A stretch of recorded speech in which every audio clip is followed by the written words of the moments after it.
Oh, shoot, I might get to start, huh? What's going on? Let me get to the agenda here. All right, good evening, everyone. Anyone online today? No? Okay. Good evening, everyone. Thank you for taking time out of your busy schedules to arrive. I have not met you, Beatriz. Sandy Forte. Beatriz, nice to meet you. Nice to meet you. So we're calling the City of Solid Planning Commission special meeting agenda meeting to order today, Thursday, February 20th, 2025, being held at 248 Main Street, Solid, California, 93926, starting at 6:03 p.m. Current commission members, Soledad, City of Soledad Commission members, call to order. Thank you. Chair Josie Perez Aguilera does have an excused absence. Vice Chair Sergio Diaz, he's running a little late. Commission member Sandy Fuerte, Present. Commission member Roberto Cruz, Present. Commission member Lorenzo Sanchez. Present. All right, thank you. All right, we will do the Pledge of Allegiance. If you can all please stand and kiss the flag.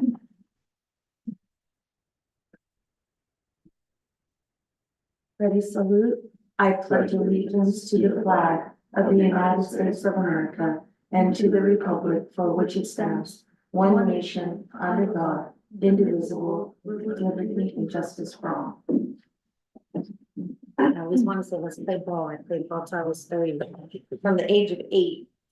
All right, so, moving on with the agenda, item 6:04, and we are opening the floor for public comment. At this time, any member of the public may address the commission on items of interest to the public that are within the matter jurisdiction of the planning commission. Public comments are limited to 3 minutes. Please be brief and to the point. No action or discussion shall be taken on an item not appearing on the agenda, except that the commission members may briefly respond to statements made or questions posed by members of the public. And no one? No hands. All right. Okay, moving on to item agenda number 5. So our business today at hand, as the board is reviewing and looking at and getting some clarification on resolution number 2025-01A. Resolution of the Planning Commission of the City of Soledad recommending that the City Council of the City of Soledad approve and accept the 2024 General Plan and Housing Annual Progress Reports and authorize its submittal to the State of California Department of Housing and Community Development and the Governor's Office of Planning and Research. Can you start? Yes. Okay. Thank you, Planning Commission. Hi, good afternoon. This is Ariana, the Senior Planner for the City of Soledad.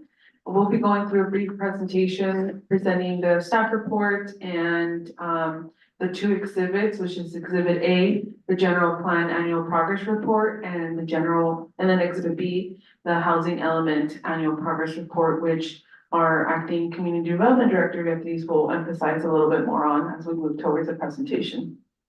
And then anytime if you have any questions, please let us know. I know it can be a lot of content, but ultimately the APR, which is an annual progress report, is a state-mandated report from the Housing and Community Development of the state of California.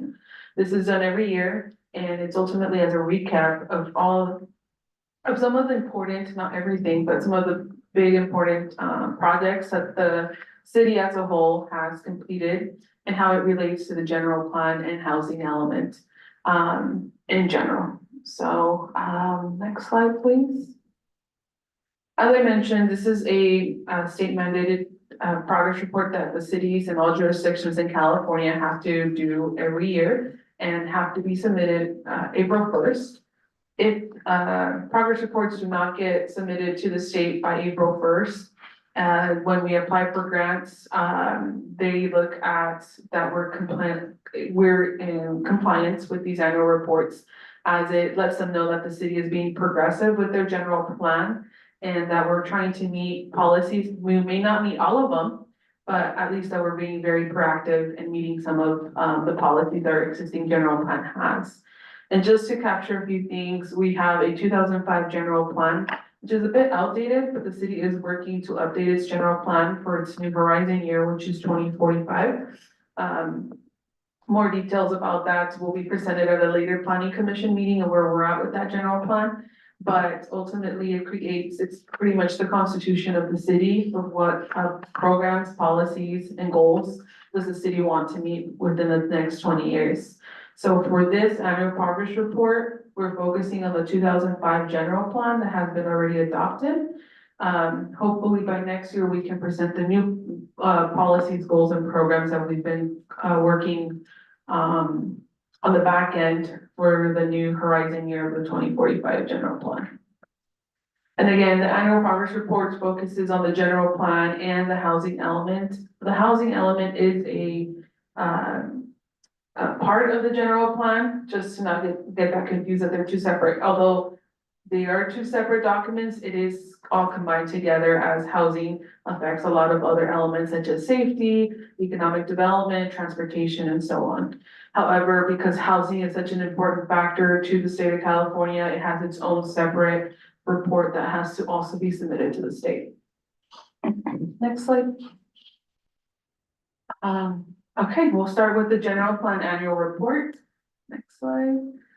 So these are just brief pictures, mostly because the content is displayed in the staff report regarding the big base, the document that was attached as Exhibit A. You know, there's not really a big format for this progress report, but ultimately the policies that are in the left side of the documents show the policy in the general plan of the 2005 general plan. And then the right side of the document, the chart in the Exhibit A talks about how we met that. So a few highlights for the general plan progress report for 2024 include different programs, not only from community and economic development, but also public works, parks and recreation, and ultimately a city as a whole. Again, just to emphasize, the general plan annual progress report, and I'll say APR report moving forward, is focused on the calendar year 2024. The goal is to provide information and assess programs, implement general plan, and then provide a clear correlation between land use decisions and made between the reporting period, again, the goals, policies, and programs. And then ultimately, it's just letting the state of California our progress in implementing this general plan. Some key highlights include the updating of the 2045 general plan update, which we're calling Siempre Soledad. I believe last time we met, we may have provided vision and guiding principles to the Planning Commission. So that has already been adopted. Currently, with the general plan, we're working on land use maps, which the team has done a lot of community engagement, and eventually will be presented to the Planning Commission for recommendation and then adoption by the City Council. So that's the next phase on the general plan. In 2024, or actually in 2023, we were awarded $85,000 through the REAP 2.0 program. However, a lot of the work started in 2024, where we are focusing with the work on the general plan to see where we're able to increase density in our areas for more housing opportunities. So that was a lot of work that was being done on the back end. In order to comply with our 6-cycle housing element that we adopted actually in 2024. So a lot of work has been ongoing regarding housing. It may not be physical projects, but it's a lot of programs and implementation of grants that we've received in order to make these programs happen. Another big item that includes economic development, planning, and public works is the Front Street Rehabilitation Project in downtown. This includes the sidewalk repairs that were done in 2024, as well as the public art that was added in the parks in order to help revitalize the downtown, what we consider downtown Soledad. And it all goes with the project of the shipping container that is still being worked on currently and led by economic development. And that leads me to the next point where the city did obtain a grant of $50,000 to go towards the feasibility study of the shipping container. So that will really help us determine if the city will be able to manage the shipping container village and, rent out, or if we're able to sell the project and have someone else manage it. We want to see the best for that project, so we have to do a feasibility study first if we are able to afford that. Next, we entered into partnership with the Monterey County Business Council, and then the Small Business Development Center here in Soledad. So we do have micro offices that they're using the Gateway Center for, and again, that's economic development. So there was a big push of economic development in 2024. That is, the efforts are to create more support for small businesses. And again, the efforts is to revitalize the downtown district. Also in 2024, we worked to finalize a purchase sales agreement between a developer, Aga Development, to purchase a 4.56 acre lot on Gavilan, which is next to the Toledo Basin on Gavilan Street. That empty property is proposed right now to have 100 housing units, and it's designated to be for low and very low income families. So the property has been purchased by the city, and we actually own Toledo Basin next door to it. So there's opportunity for design as well to integrate maybe a future park in conjunction with the housing project. Again, that's on Gavilan Drive, those two empty parcels that you see if you're driving down the street. Next, more work was done with the new ladder truck for CAL FIRE and the City of Soledad Fire Department. I think this is a really great service that we have in the city now, because with this ladder truck, it gives us more opportunities to have more resources and increase density for housing. Now we have a better resource for fire, where now we can go up to, I believe it's 5 stories. So if we want to continue and expand those efforts and now thinking higher to create more housing or commercial opportunities, then we can say we have that fire bay that will allow us to meet those service needs. Next slide, please. Something to consider also is commercial development that we've expanded. So as you remember, Tractor Supply was a project that came forward to the Planning Commission. So they already received their building permit in 2024. They are anticipated to break ground within the spring to summer of this year. And then we have obviously Dutch Bros that opened last year and has been very successful as well. Across the street from the marketplace, we have the Panda Express, which we anticipate them opening soon, maybe in spring of this year, if not by the summer. But also we presented a project next to the Panda site by the storage at Los Coches, which is a Holiday Inn for a new hotel, and they anticipate to bring in their site plan and architectural plans within the next few weeks. And once we review that, it'll be coming back to the Planning Commission for final approval before we issue a building permit.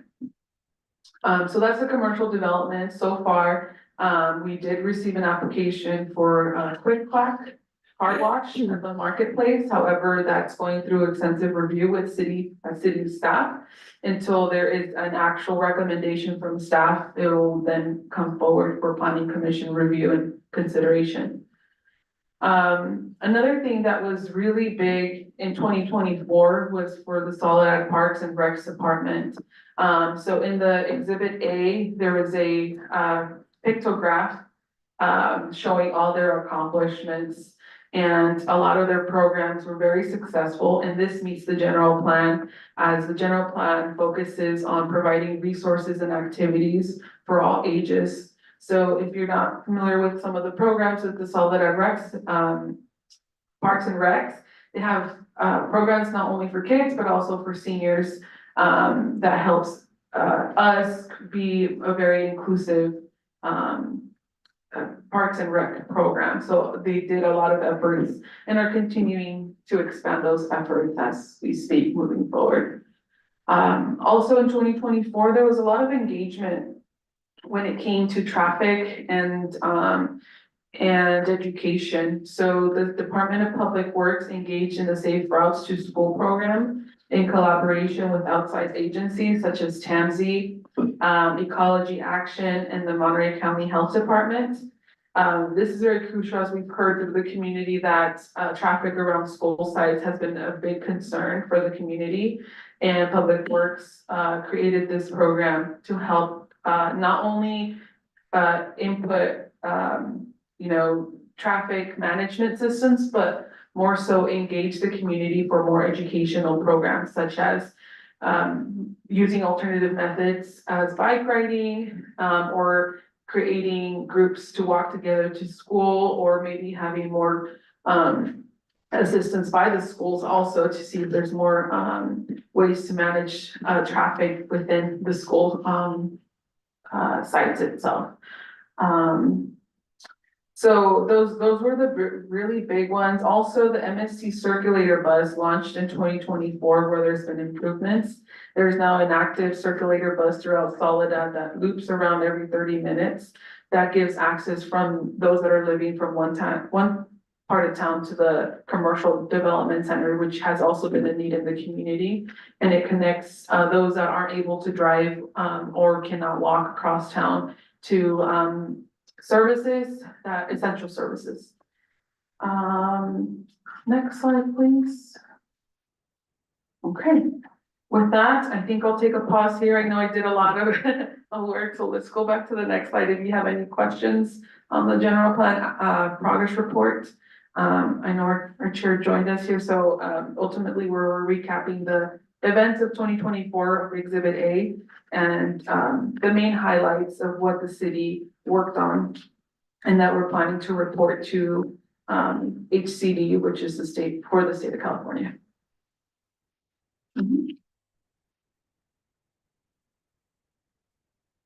Are there any questions or comments? I have no questions. I have no questions. Yeah, I reviewed it. It's just a review of what was done last year. Great job. Yeah, thank you. So we'll move on to I'll cover the update about the housing element. In this one, we are at an interesting time because we just finished the past RHNA cycle, which ended in 2022. So 2023 is the first year of the sixth cycle. But we wanted to give you an overview of how we did on the previous cycle and where are we at with the new cycle and also the new housing element, because we have adopted our new housing element. And as Ariana mentioned, right now we're showing you the numbers because that's what we have. Our housing element, the updated housing element was adopted in August last year, but we hope that as we continue to move along the cycle 6, we can also bring you updates not only on numbers, but also on programs that are now part of our housing element. But this one, if we look at the first chart, you can see the first column that is highlighted in blue. Those were the numbers that were our allocation by the state. That's the RHNA allocation. And we were responsible for building 46 very low income units, 30 low income units, 35 moderate, and 80 above moderate, for a total of 191 housing units. And we needed to accomplish that between 2015 to 2022. So the total units that we actually built, we didn't meet all of the categories for the different income levels. Under very low income, we only built 4 units. For low income, we built 21 units, moderate 43. And above moderate, we built way more, 538. So these are numbers that it's been a while since they started making progress, and we did not meet the goal. So when that happens in your new RHNA allocation on your new cycle, you don't necessarily carry over the balance that you didn't complete, but a new allocation is given to you assessing the fact that you did not meet your previous RENA numbers. So it's not an exact transfer to the new cycle, but that the state does take into account that we did not meet all of our RENA numbers.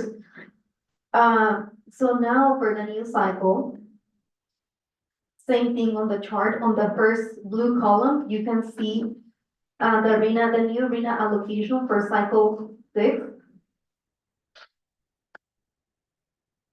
And it is for very low income, we need to build 100 units. As you can see, it's a higher number because we built very few, very low income in the last cycle.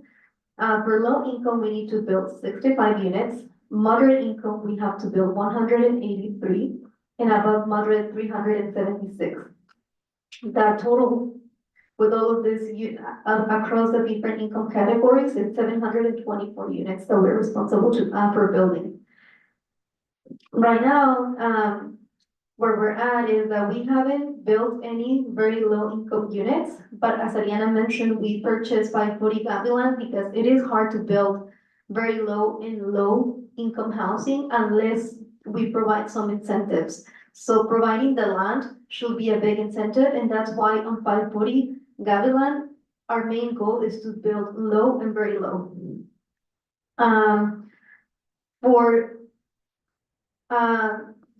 So right now, we haven't built any very low. We have built 6 low. Moderate, we have built 18 between 2023 and 2024. And above moderate, we have built 181. 82 of those were built in 2024. And we issue more building permits in 2024, but we're only accounting for the units that were final in 2022. So if we can go to the next slide, I know that the numbers for the current cycle is still look very low, but we do have a very robust housing pipeline. And I think the last time that we met, or one of the last times that we have met, we went over the housing pipeline because we do have some projects, some that have been entitled and some that are in the process of entitlement that will produce housing to the low and very low across all of the income levels, but with a high focus on low and very low. So as I mentioned, 540 Gavilan, well, let's start with Miramonte, that is the biggest one. So Miramonte is a big annexation, and we don't expect all of the housing on that annexation to be built within this current RENA cycle, but we do expect phase 1 and phase 2 to be completed.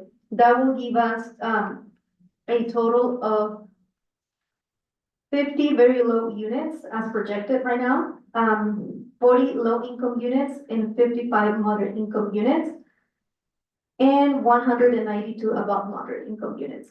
So with that, you can see that we have projections to meet our deliverables. We also have the one that is pretty advanced in the process is Santa Clara Parcel E, which is also shown on the first map. Santa Clara Parcel E is one of the very innovative projects that we have. We recently amended our inclusionary ordinance to allow for profit developers to partner with non-profit developers to build housing. So on Parcel E, the owner partnered with Eden Housing. The owner is gonna build the market rate, and Eden Housing is building the affordable units. So the way that it worked on the project is that the land belongs to the developer, but he's gonna donate a portion of the land to Eden Housing so that they can build in that portion of the land, and he will meet his requirements for the inclusionary ordinance. So those are good projects that can help us with the housing production. We also have on the other map, let me see how I can go on that one so that it makes some sense. We already covered the one on the top, which is Parcel E. That's the one that I just talked about. No, if we can, sorry.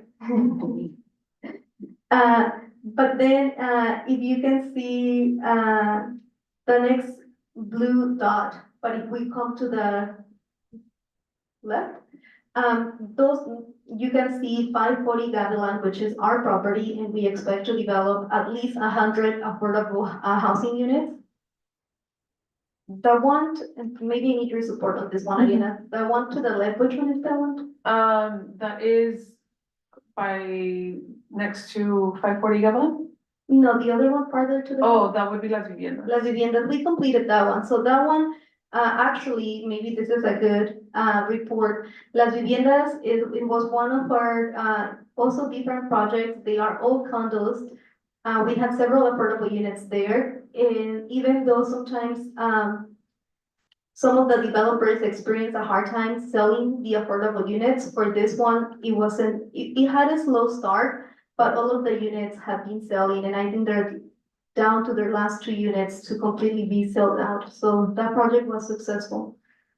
If we keep going down on the map, you're gonna see some other blue dots. One of them is Almond Acres. That one is also a partnership between a for-profit developer and a non-profit developer. Right now, the owner is talking to Chispa so that to see if Chispa can build the affordable housing. It hasn't been entitled, so it's still in the works, but that's a project that we anticipate that it's gonna be completed within this RHNA cycle. Another exciting project that I'll just point to the physical location, which is across the street, is a partnership with the school district. So they're building workforce housing. And that one is also, it's getting close to getting a building permit. So you're gonna see some movement across the street from the fire department. You're gonna see some movement there soon. And I think those are most of our projects. So I just wanted, even though these numbers are not gonna be reported on the housing element annual report, I just wanted to give you a sense of what are some of the projects that we have in the pipeline, so that you see that even though our numbers are still low for the current cycle, because it's the early stages of the new cycle, I feel that we are on track to build the RHNA mandated, our obligation under RHNA, because we do have a robust pipeline. And I would like to add that, and I should have added that in the chart, but we have until 2031 to complete the RHNA allocation and the number and meet that goal, which is, in more detail found in the housing element that we just adopted. And we can go to the next slide, Andrew. Thank you. And with that, we'll happy to answer any questions or hear any comments.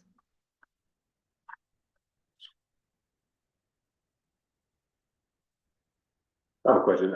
So for the Miramonte phase 1 and 2, and then the Gavilan, 540 Gavilan, I do see a total of 125 projected units there. What type of homes are those? Or is it condos? Is it For, just 540? overall? Yeah, 540 Gavilan? 540 and then the other ones, Yeah. phase 1 and phase 2. Okay, for 540, it's gonna be apartments. Those are gonna be for rent. No, it's very difficult when we're trying to procure the low and very low income units, it's really hard to have ownership opportunities because people don't make enough money to get approved for a mortgage loan. So usually, in order to meet our low and very low numbers, we have to do rental housing. So those will be apartments for 540 Babylon. And I know, like, when we have the event at the YMCA or the community center, a lot of the community members that show up are asking about these whole opportunities. Are they aware that it's gonna be renting opportunities and not for purchase for the very low and low? Every time that we have interaction with the public, we try to let them know we don't want people to lose hope about homeownership, but we do need to be realistic that, and also in order for people to have some economic mobility, they need to have affordable housing at their income level. So if people want to start saving up to eventually become a homeowner, if they don't have the adequate rental housing in order to move up, then they're not saving their money and they're not getting ready for homeownership. We try to let the community know, I know it's hard, it's a hard concept sometimes to get across, but we try to let them know, like, sometimes you need to start with rental until you start saving up, you have some economic security so that you can eventually explore homeownership. And I think once, right now, we're in the beginning stages of that project. It's a city-led project. And it'll come to planning commission, I believe, for architectural review. But once it's ready to get a building permit issue, my understanding is that there's going to be extensive community engagement as to letting people know this is a rental project and this is the requirements of how someone can be on the list to rent. or provide resources for those that maybe they can't qualify for rent, but they need housing. I think that that's also something that it's great about this, since it's a city that led effort, we are able to do extensive community engagement on that end. And we did create a survey and we specified that it was rental housing, but I know that especially when it's a new project, it takes a couple of, you have to address the same thing a couple of times for people to hear the whole information. Sometimes they only hear apartments or they only hear affordable housing. It takes more than one session for people to actually grasp all of the information. So we did a survey to help us draft the RFP. Once we have the RFP ready and we have a developer selected, we can do more engagement around the design, the amenities, all of that. Since there are only 100, is this gonna be on a lottery process, or is it gonna be a standard rental process that the tenants will have to go through, I think that's, or a combination of the above? I think when it comes, and I think that these may add more on that, I don't think we're able to do a lottery system anymore for fair housing rules. Yeah, and it can also, it's a little early on the stages of this project because affordable housing, the financing of affordable housing, it's also complex. So once we have a developer selected, sometimes they use tax credit to help them finance the project. Sometimes when they're very lucky, they're able to secure project-based vouchers. In that case, people are getting a voucher, so people have to qualify for the voucher in order to stay at the apartment. But it will really depend on the developer and the type of financial sources that they're able to secure for the project. We can definitely, because when we have an affordable project, we have to approve a marketing plan. And we are able to guide the selection process and the type of program that we want, but we're not there yet because we haven't selected a developer just yet. And then just the second part of your question regarding Miramonte for phase 1 and 2. There is multifamily housing being proposed. It is not within the first phase 1 and 2, as it's being built towards the end of the city limits. Where currently there is single family houses. It's going to pretty much extend for a little bit, and then the multifamily will come at a later phase. So right now they're proposing single family dwellings. They have a proposal right now in meeting with ADUs as well for affordability requirements, but that's something that the city is still negotiating to get the best affordability plan for the city. And once that plan is, or the project itself is a little bit more solidified, it'll be presented to the planning commission as an update. I know that is coming soon, where we're trying to do the workshop both for planning commission and city council to keep you updated on the Miramonte project. On these, low to very low properties, are they gonna be inclusionary housing where they have to be on a 20-year deed restriction? And then they can sell at a market rate after that, or are they gonna stay as low and very low? And it depends on each of the projects, like when it's an 100% affordable project, usually the project is restricted to 55 years, when it's multifamily. We can also extend it longer than that, but it's on a project per project basis. When they are, ownership opportunities, if we find it, they're hard to come by for low and very low, because even if we have the housing, it's hard for people to qualify. But if that was the case, and it's single family dwelling units, the standard is 45 years, affordability period for ownership opportunities, and 55 years for, multifamily, which is apartments. And I think one of the great things that, you know, the housing element that we just adopted, one of the programs is to keep affordable units affordable. So if the 45 years are up in the house, because typically like for a mortgage payment, it's typically 30 years. The city will have to implement a program where we have to continue that affordability level and stay it continuously in order for us to keep those affordable units in Soledad, because once the 45 years expired, we lose that affordable unit. And now nobody else can benefit out of that affordable unit in case the house is sold or if they give up the house, someone else can come in within that same affordable level too. Which is, So it's part of the programs for the housing element where we not only create affordable housing, but we retain it. thank you. Do you think that could also be problematic where the persons don't save up, they don't, and they're comfortable there and they never leave instead of giving someone else, another family a shot? Has that ever been proposed as far as having like a cap in an apartment where you could stay for 10 years, 15 years and then, you know, giving someone else an opportunity to move in? It's problematic to do something like that because it can also be considered income discrimination and under fair housing, that's conflicting. So we're a little, that's kind of gray area. I see what you're saying. Some people, yeah, they're just at the edge where if they make a little bit more, they don't qualify for their housing arrangement. But also if they don't qualify, they cannot really afford something that is market rate. So it's conflicting. But for the city, we wouldn't be able to make a decision of how long they can live there based on their income, because it will interfere with their housing.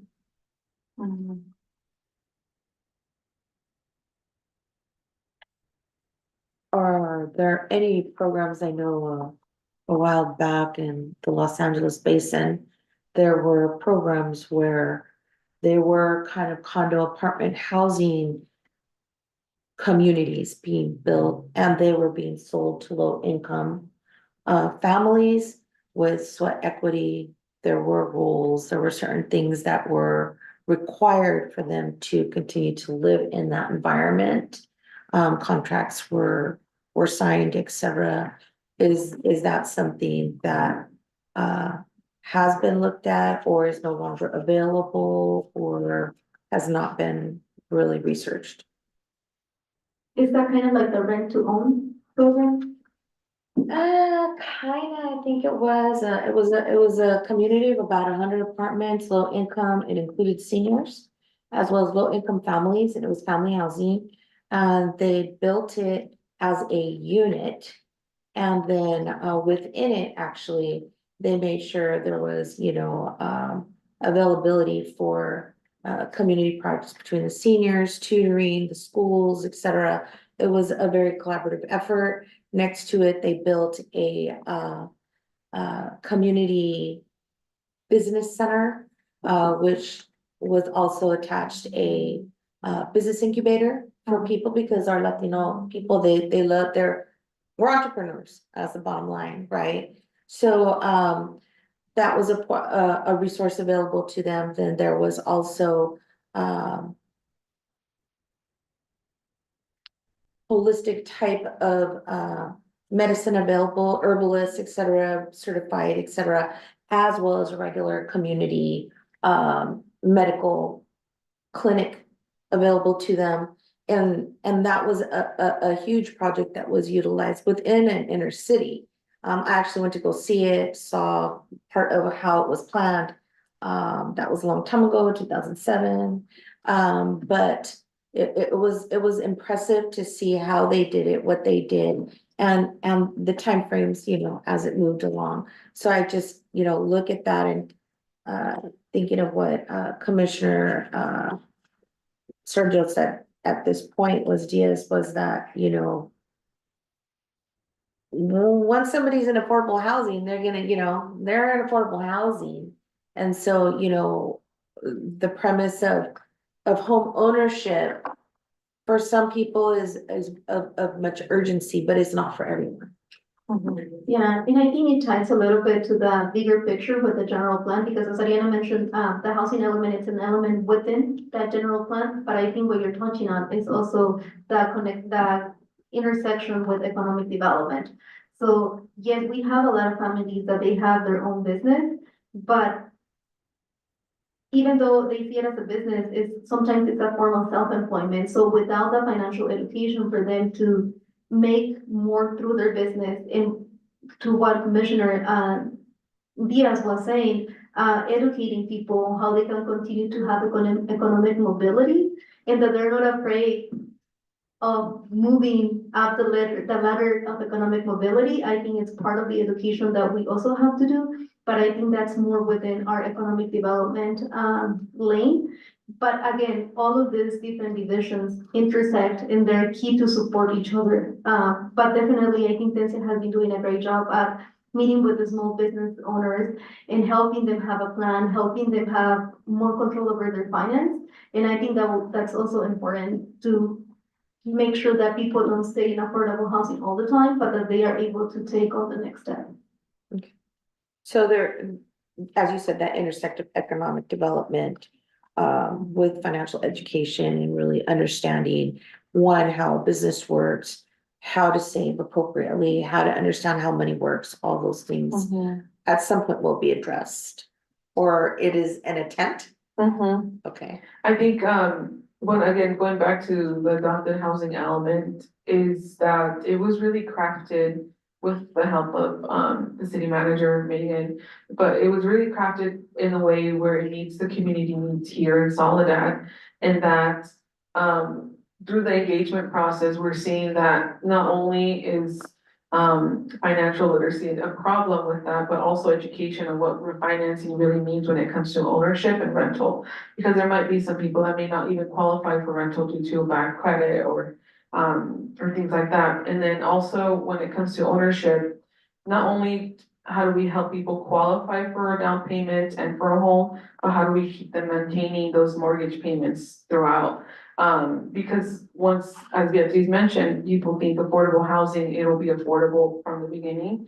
But again, you have to make sure you keep that mortgage payment continuously. If you only have enough for that down payment, do you intend of keeping the house if you can't afford the mortgage payment after that? And I think that has that program in the housing element is something that I think the city has been more proactively working on. We're educating the community and bringing more of those smaller resources to residents, such as working with local businesses as well and collaborating with other efforts, because as we mentioned, economic development, planning and housing all have different play in this in general. You mentioned ADUs. Mhm. Is that also included in your in the housing or affordable housing for the RENA numbers? Or are they just, They are counted as part of the RENA numbers. We had 41 ADUs. Yeah, and the ADU number keeps going up because we have the pre-approved plan, so that's really incentivize people to build an ADU. and one of the things that really concerns me about with ADUs is and housing, but then leads to parking. And do we have enough parking? And are we gonna look at our parking restrictions on our zoning codes? The thing with the ADUs is that we're in our ordinance is we use the state mandated ordinance. And the state is waiving parking requirements on ADUs. So fortunately, we can't deny an ADU based on parking requirements. We can only deny an ADU based on health and safety. When it comes to the space on the property of the physical area. Or if the ADU is not met up to current code, that's the only reason how we can deny an ADU. Ultimately, the cities have to work with the applicant to get that. So are we looking at public space parking as an option for the overflow? Mhm, Because we have some residents that have 5 to 7 to 9 cars. mhm, And it's either they're gonna park on the lawns with the reduction of we get rid of the on-site parking, mhm, no garages, so there's more cars on the streets. mhm, And I know that's a challenge for all the cities in California. mhm. So do we have an option or solution to provide public parking or free public parking or permitted parking? Mhm. Um, I think, for the streets and for the neighborhoods? yeah, I think when it comes to ADUs, again, our hands are a little bit tied because of the state. We could always think of more innovative ideas to help with reducing parking. I know some neighborhoods in other jurisdictions, I don't think I've seen it here in Soledad, have residential parking permits. That could be implemented in new subdivisions if it were the case. But I think a lot of it also has to do with the code enforcement, collaboration with, the Community Economic Development Department, where if multiple vehicles are, stationary for a long time and they're not being used, that could also help alleviate some of the problem. Or if they're inoperable vehicles, then they should also be cleared. One of the things that we are helping or being, I guess, considering the project is allowing them to, extend a driveway to add another vehicle on site. You know, it might not alleviate much, but at least they have that space that they can work with. Yeah, and the other element that is being explored, or that also has to be developed through the general plan, is the circulation. Circulation element, and so we have been working also in alternative modes of transportation, so that it's not, I know that we're very car dependent, and it's really hard to think that we can get away from that because of our geographic location. But we do have a new circulator in town, so for seniors and for teenagers, I feel that that works because they're able to move from within town to the shopping center. So even though it doesn't feel like it's a solution for people right now, because a lot of it is mindset, I think the long-term planning also has to involve other ways of transportation that we are not so car dependent. And MSD has been working on updating the routes, providing circulators, so that one is a long-term project. But we also need to start looking into that because land is limited. We only have so much land. And there is a point where we need to assess priorities, like yes, parking can be a very big inconvenience, but not having housing is a bigger inconvenience. So sometimes we have to make tough decisions.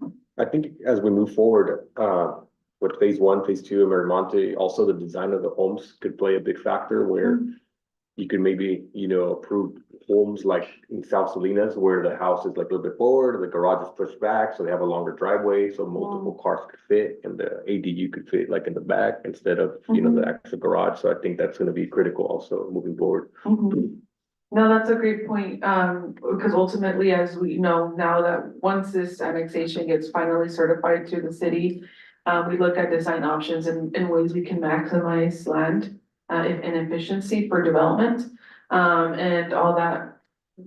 I think it would be great to keep that mentality as we move forward with housing projects as well, as we're not only meeting parking demand, but thinking about the future with eventually one of these single family homes will create an ADU. Or maybe an ADU is already being proposed. How is that parking going to affect the ongoing neighborhood? Remind me again, where is phase one and phase two, like in the map? Can we go back to the presentation? It's right at the end of city limits, so that's, what street is that, San Vicente? San Vicente. River Road. And the last block is Vista de Soledad, I believe. Yeah, so it's right behind those homes. So it's a little hard to point from here, but ultimately is, So on the left side? yeah, starting from San Vicente Road.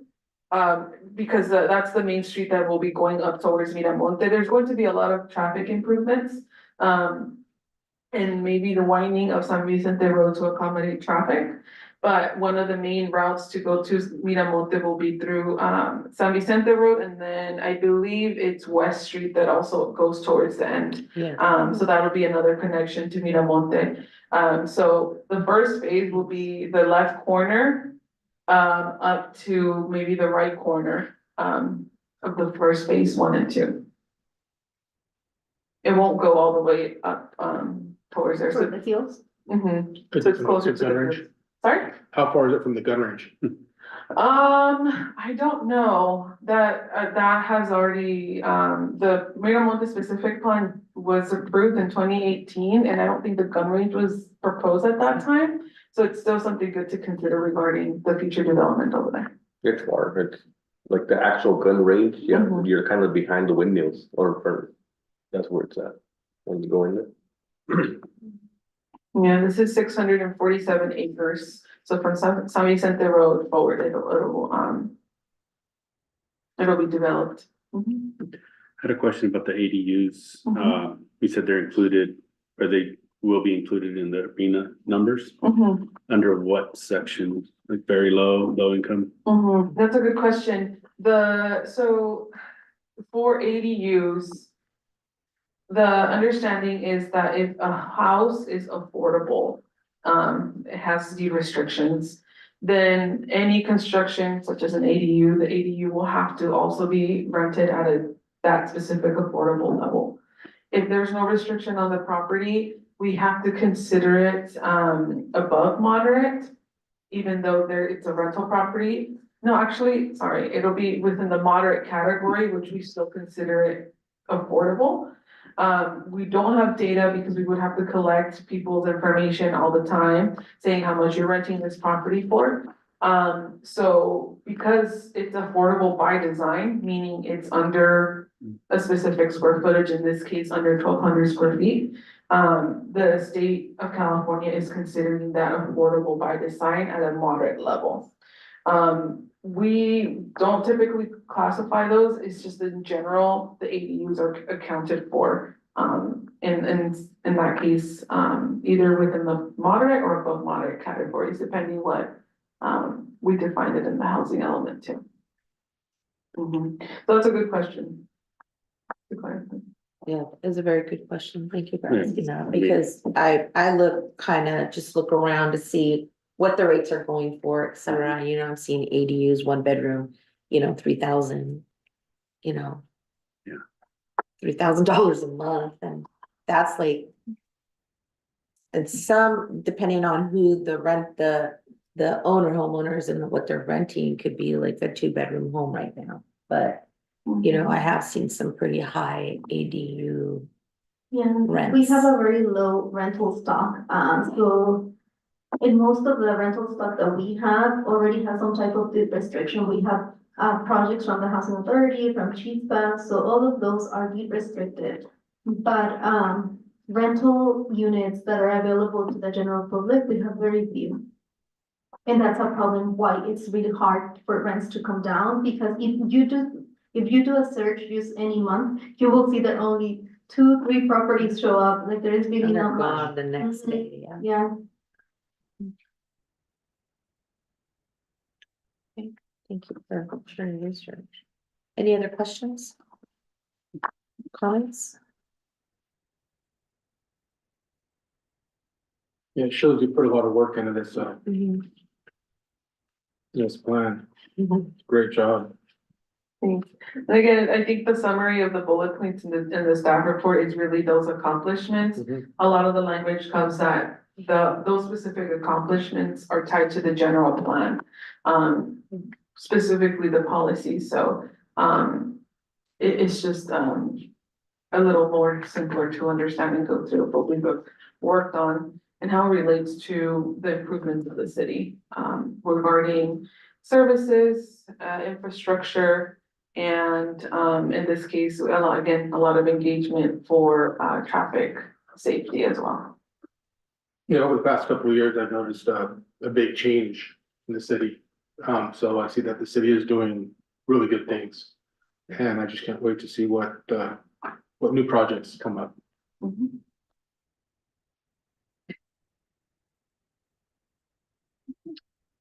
I'll be handing over to Vice Chair to continue the meeting now that he's here. Okay, so are we finishing up with business, item 5? Yes. Or I just hit it? We need a, So we need a motion if you move to, take, if a recommendation, if there is a recommendation to move this to council, to present this information to council. I'll make the motion to approve and accept the 2024 general plan and housing progress report. And authorize its submittal to the state of California. Is there a second? I'll second the motion. So we have a first, a second, and then the roll call. Chair Josie Perez Aguilera. Vice Chair Sergio Diaz, yes. Commissioner Sandy Fuerte, Yes. Commissioner Roberto Cruz, Yes. Commissioner Robinson Sanchez. Yes. Now you can hit. We'll move on to the next item, which is community and economic development report. Okay. And what is our report? So, we are in the process of, having some properties, some projects, some development projects, that are in the pipeline will be coming, to planning commission in the near future. So just know that there is a couple of projects that are getting close to the entitlement process. Do you have anything else to add, Adina? Yeah, I think, housing projects are really in the queue right now that will be coming forward. And we touched briefly on a few, which was Almond Acres, and then we have another property above Orchard Lane Park, if you notice an empty parcel. And that is, Maryville Parcel B, is proposing, housing units there, and it'll be coming for entitlement to the planning commission. We're aiming in March, but it depends on what the staff recommendation is, once we craft those conditions. And then we'll go over the project with the planning commission for review. Again, the commercial shopping center is still pending, more applications. Right now, Tractor Supply already got their building permit issued, and we're working on for Quick Quack, car wash. And the hotel should be coming shortly to the planning commission for review of architectural standards, and if it meets the approved standards that the city has, for final approval before we issue a building permit. In regards to the general plan, again, we are doing engagement right now with the community, creating, or presenting land use maps. After we generated the draft alternatives, we had a steering committee last week with important stakeholders in Soledad, which included the school district, the healthcare district, and some business owners as well. And we got great feedback on that. And then tomorrow I'll be doing a session in Spanish for our Civic Academy group, who are also very vocal in the community. And we'll be presenting the general plan land use map to them to get their feedback as well. And then after we finish the engagement, we'll be presenting those maps over. We don't know yet if it'll be a joint meeting with the planning commission and city council, or it'll come straight to planning commission for recommendation to the city council. But the draft land use map will be coming this way, and the land use map pretty much is the basis of your zoning. So we're proposing new zones, or maybe emphasizing specific commercial or residential zones in the city. And the feedback that we get for your recommendation is whether that's the right fit, or if we obtain the community feedback correctly and interpreted it in the map before we move forward on the next phase of the general plan. Thank you, Adina. Yeah. I did, going back to the general plan highlight, there is an area here where it says commercial development L 21, and it talks about famous footwear and Five Below. Is that still a thing? That, we haven't received a cancellation from the main developer, meaning it was proposed at one time. We have not heard an update from the developer. I think the only update the developer has been working on has been with the Quick Quack car wash. And I think he anticipates securing more deals after Quick Quack is, if it's approved. I know Tractor Supply has broken ground because the tractors were out there yesterday. Okay, So, yeah, we anticipated in spring, so I'm Yeah. glad it's earlier. Yeah. Where's Quick Quack proposing? Quick Quack is supposed to be next to Dutch Brothers, closer to the theater. But, right now, I think it's still in the preliminary stages that, staff is addressing some concerns regarding, the circulation. So we're trying to make sure all the reports and all the information is, concise before we present it over to the planning commission. Thank you. Thank you, Adina. Okay, so we'll move on to announcements from commissioners. I do have an announcement. The Soledad Chamber of Commerce is up and running. I know that we'll be in cooperation, or the city will be becoming a member. We invite you all. I am the sitting president at this point. So, applications are in English and Spanish online. We have been doing, membership drive, walking the neighborhoods and walking the businesses, talking to people. At this point, I think we're close to about 30 people who have applied to become members. We have different levels. We're starting. And I invite everyone to a mixer that we are having on this Saturday. If you are open, from 12:30 to 4, we have presence on social media. So we have an Instagram account, we have a Facebook account, we have a website that's available. The registration can be completed via the website itself. And the mixer is with Crew Winery, who is a member, and it will be from 12:30 to 4. There is an agenda available. We're gonna have Pancho's Craft Pizza there. Freebirds Songbirds will be providing music. And Chris Lopez, Supervisor Chris Lopez, will be doing a keynote for us. So we anticipate great attendance. For registration right now, we already have, I think, up to 40 or 50 people. So we're excited about this new event, and if you can't make it, please share that information with other people who can. And I think it'll be a great event. It's really good weather this weekend, so yeah, pretty excited about that. Any other commissioner? Okay, So with that, we'll adjourn.